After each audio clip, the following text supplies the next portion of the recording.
How to block ads on Facebook. Hey everyone, welcome back to the channel. In today's video, I'll show you how to block ads on Facebook. So now without further ado, let's get started. So first thing first, open the Facebook app on your phone.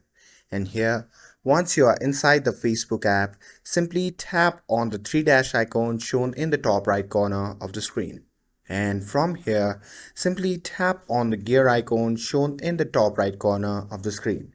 And once you are in the settings section, simply tap on see more in account center at the top.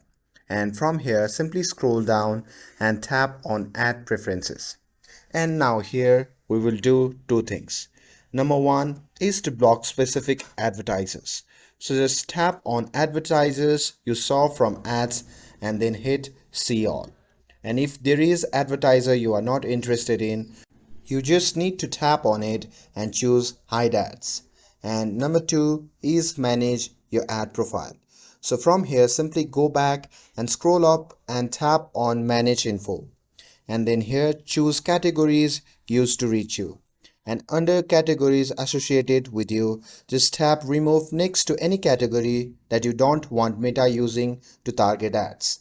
And that's it, you have just taken control of your ad experience on Facebook.